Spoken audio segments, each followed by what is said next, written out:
Welcome to Entry Point Faith, where every week we discover fresh meaning in the world so you can find faith your way.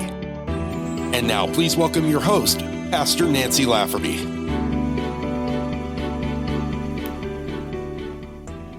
One night, 4 college students were playing cards late into the evening, and they didn't study for the test that was going to happen the next day.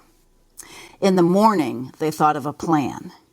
They made themselves look as dirty as possible with some grease and some dirt. And then they went up to the dean and they said that they had gone to a wedding the night before. And on their way back to campus, they had a flat tire and they had to push their car all the way back home. And they were in no condition to take the test. So the dean said they could take the retest in 3 days. They thanked him. And they said that they would be ready by then. On the 3rd day, they appeared before the dean. The dean told them that since this was a retest taken under special conditions, all 4 of them would need to sit separately in 4 different classrooms. They all agreed. They thanked him. They felt confident since they had spent the last 3 days getting ready for the test. The test consisted of 2 questions with a total of 100 points. The first question, worth 2 points, was, what is the make of the car? The second question, worth 98 points, was, which tire was flat? Was it the front left, the front right, the back left, or the back right? I think it is safe to say that those 4 students did not make a great plan. We have all heard the words of Benjamin Franklin. If you fail to plan, you plan to fail. You may remember the story of the ant and the grasshopper. The ant spent all summer preparing for the winter by storing up food. The grasshopper, however, used the summertime to play his fiddle and dance the days away. The grasshopper came to an unhappy end in the winter, while the ant enjoyed the winter, happy and warm, because the ant planned ahead. Planning ahead is an integral part of the job for several professions. Educators, performing artists, and medical personnel all live and die by a calendar. And there is conventional wisdom that we all know that supports that we should plan ahead for weddings and having children and how to spend our retirement days. We all understand the need to plan many things, yet we often struggle to do it. Daniel Gilbert, Harvard professor of psychology, explains that planning requires that we peer into our futures, and anxiety is one of the reactions that we may have when we do, because it's impossible to imagine every aspect of the future. This might explain why some retirees move to warmer climates and then later return back to their original homes. They weren't able to consider all of the scenarios. They may or may not have factored in the higher cost of living in their new location, or the longing that they might begin to feel for their longtime friends and families, or they begin to have changes in their health or their financial situations. Much of the time, younger adults and people in their middle stages of life can't even think about future planning because they are invested heavily in the current complicated lives, trying to balance work and family demands. Those activities take all of their time and energy. So there's not any time left over or energy left over at the end of the day to plan ahead for the future. Counseling professor Nancy Schlossberg has studied life transitions of all kinds. Her mission is to help people to cope creatively with the ups and downs of life. In her workshops on retirement, she identifies 3 reasons that people are often unable to plan wisely for their retirement. The first is their energy is in the present and not the future. Secondly, they deny that retirement is a major set of transitions. And finally, they feel unable to engage in forecasting the future with any degree of accuracy. Now, this pull that exists between attending to the present while trying to plan for the future is the focus of a recent study from North Carolina State University with some really interesting results. The study determined that people who manage to balance living in the moment with planning for the future are best able to weather daily stress without succumbing to negative moods. Researchers looked at 2 factors that are thought to influence how we handle stress on a daily basis: mindfulness and proactive coping.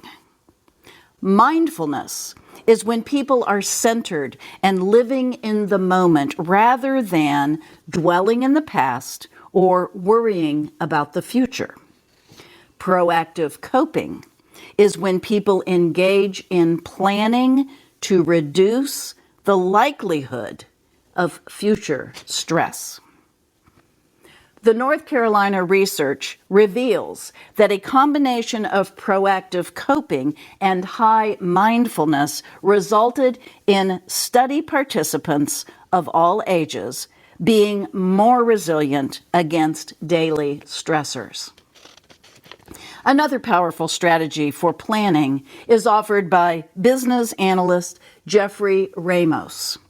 He suggests that you begin writing your life's book with the end in mind and let the story write itself as you work your way up to the end you have envisioned. Educators use this in their lesson planning all the time. We are trained to begin with the end in mind. What is the end result of the lesson? In other words, what do we want the students to know by the end of the lesson? Beth Freed and I do this when we plan services for Entry Point. We always ask each other, what's the takeaway? What should those in attendance feel and think at the end of the service? Working toward a goal with the end in mind is not a new concept. It's not a get-rich-quick scheme. It's often used when people plan to start a business or attempt to win a war. Planning ahead creates confidence, direction, and a sense of certainty. It gives us a concrete goal to work toward. Planning for the end eliminates and trashes all of the vagueness and the uncertainty that an unprepared approach is stunted by. It goes from far-fetched desire to attainable goal. Once the end is clear, the path opens right up in front of us. New ideas and perspectives will flow into our thought process that will make the end more attainable. As humans, we are made up of our thoughts. What we think we can do or can't do becomes real because we believe it to be real. So, if we have a negative attitude and thoughts, our abilities will be limited. If we have a positive attitude and it's paired with positive thought process, we are very likely to actually fulfill our goal. You know that saying, you are what you eat? Well, in this case, you are what you think you are. Planning to the end allows us to be present.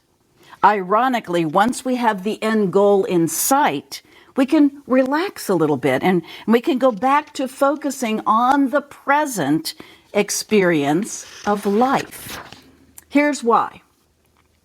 Having a definite plan in place equally eliminates the uncertainty of the big picture and allows us to step back and look at the small picture. When Beth and I are beginning to plan the service with a large number of ideas and video clips and songs swirling around in our heads that we might use, we are pretty unfocused and we're overwhelmed. Until we are able to pick the end goal of the service and figure out where we're really going, we can't focus on anything else. That's the stage that we often call wrestling the alligator. But once we know where we're headed with the end result in mind, we can far more easily go back to paying attention to regular life. We can enjoy our family members and be present again. And finally, if COVID has taught us nothing else, there is the need, always in our planning, to be flexible. This is where having a plan is better than not having a plan.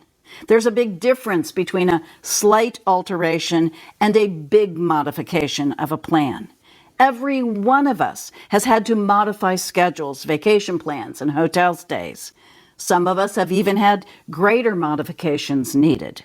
When the travel plans are canceled, when the best laid plans are derailed, we go back to the drawing board. We change course, keeping the end goal in sight. Now, any of these suggestions that I've discussed today are worth consideration if you're struggling with how to make a plan or how to begin planning for an end result. The main point I wish to leave you with is that we have an absolute need to plan ahead in as many areas of our life as we possibly can. The Bible also encourages us to plan ahead with this passage found in Proverbs. Desire without knowledge is not good. How much more will hasty feet miss the way? In other words, if we leap into something without doing our research and then without making a plan, we may act too quickly and make a mistake. May we all choose to live in the present and plan for the future. Amen.